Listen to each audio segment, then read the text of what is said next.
YCP హయాంలో రాష్ట్రంలో విధ్వంస పాలన సాగిందని ఆరోపించారు సీఎం చంద్రబాబు.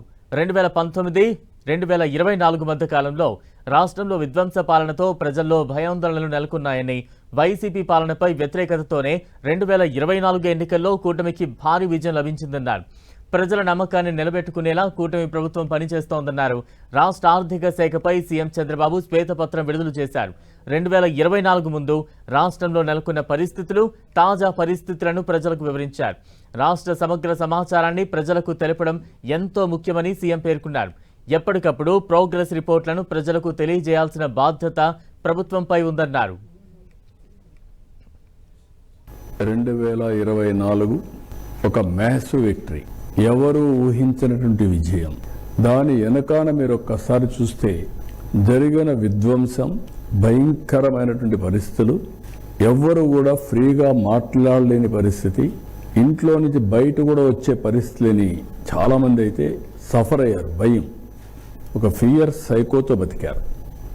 మొన్న వచ్చింది 57% ఓట్లు, 94% స్ట్రైక్ రేట్. ఆల్ ఎలక్షన్స్లో తెలుగుదేశమే ఒక ప్రభంజనం. కానీ మొన్న ఎన్డీఏ విక్టరీ అనేది ఊహించినటువంటి విప్లవం. అలాంటి విప్లవానికి కారణం కూడా మేము ఆ రోజు 7 వైట్ పేపర్స్ పబ్లిసైజ్ చేశాం. ఈరోజు ఆ తర్వాత ఎప్పటికప్పుడు ప్రోగ్రెస్ రిపోర్ట్లు ప్రకటించాలి. ఒక ప్రభుత్వం పనిచేస్తే ప్రజలు ఎంత భాగస్వాములు అవుతారు, ఏ విధంగా సపోర్ట్ చేస్తారు, దానికి భోగాపురం ఎయిర్పోర్ట్ ఇనాగరేషన్ ఒక బెస్ట్ ఎగ్జాంపుల్. ఉత్తరాంధ్ర కదిలి వచ్చారు. అది ఒక ప్రాజెక్ట్ కాదు, అది వాళ్ళ కలలకు రెక్కలు, నాంది, కేంద్రం. ఎవరి ఫ్యూచర్నైనా సరే అనుసంధానం చేసుకోవడానికి అన్ని పనులు చేసి అది ఒక ఇంటర్నేషనల్ గేట్వేగా తయారు చేశాం. ఇరిగేషన్, ఎంప్లాయ్మెంట్, ఏఐ, స్టీల్ ఒకటి కాదు. నేను ఇప్పుడు కూడా గొడవలు పెట్టుకుంటే వచ్చేది ఏముండదు. కష్టపడితే దానికంటే 10 రెట్లు ఎక్కువ సంపాదించుకుంటాం. 2 రాష్ట్రాలు కూడా ఆ రోజు నేనే అభివృద్ధి చేశాను. సమైక్య ఆంధ్రప్రదేశ్లో తెలుగు జాతి కోసం చేశాం. తెలంగాణకి వెళ్ళింది. నేను ఎప్పుడో ఒకటి చెప్తాను, నాకు రిగ్రెట్స్ లేదు. అక్కడ తెలుగువారు అనుభవిస్తున్నారు ఆ ఆస్తులన్నీ. కానీ ఇక్కడికి వచ్చినప్పుడు ఆ లాస్ జరిగింది, డెస్ట్రక్షన్. ఇది పెయిన్ఫుల్ అయితే ఇది విధ్వంసం. పెయిన్ఫుల్ భరించగలుగుతాం, విధ్వంసాన్ని సైకలాజికల్ ట్రామా కూడా అంత భయంకరంగా జరిగే పరిస్థితి వచ్చింది. Decline of మొరేల్.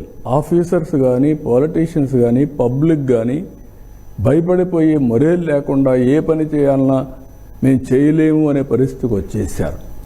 Vandalism, deterioration of law and order. Road మీదకు రావాలంటే భయం, వస్తే తిరిగిపోయే పరిస్థితి లేదు. ఎన్ని జరగాలో అన్ని జరిగాయి. పేపర్ల మీద, మీడియా మీద, అందరి మీద దాడులు. ఒక వ్యక్తి డ్యామేజ్ అయితే పర్వాలేదు, కానీ బ్రాండ్ ఏపీ ఎవరైనా ఎక్కడన్నా పోతే మీది ఏ రాష్ట్రం అంటే ఆంధ్రప్రదేశ్ అంటే చిన్న చూపు చూసేవాళ్ళు.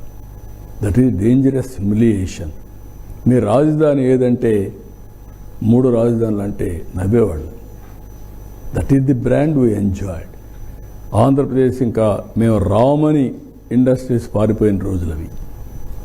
నేను, జనసేన, పవన్ కళ్యాణ్ గారు, నరేంద్ర మోడీ గారు ఆ రోజు ఏదైతే మేము ఎలక్షన్ ముందు చెప్పామో దాని ప్రకారం ఈ 2 సంవత్సరాల్లో అనునిత్యం పనిచేసి ఏం చేయాలో చేశాం. కొంతవరకు సెట్ చేయగలిగాం. ఫుల్ఫిల్లింగ్ వెల్ఫేర్ కమిట్మెంట్స్ ఆ రోజు చెప్పాం. ఆదాయం లేదని తెలుసు, నాకు డెప్త్కి లేదు. ఎంత లోపలికి పోతే అంత అఘాతం ఉంది. చాలా సమస్యలు ఉన్నాయి. ఊపిరి పీల్చుకోలేనటువంటి ఆర్థిక వ్యవస్థ అయినా కూడా ఫుల్ఫిల్ చేయాలి. ఫుల్ఫిల్ చేస్తున్నాం.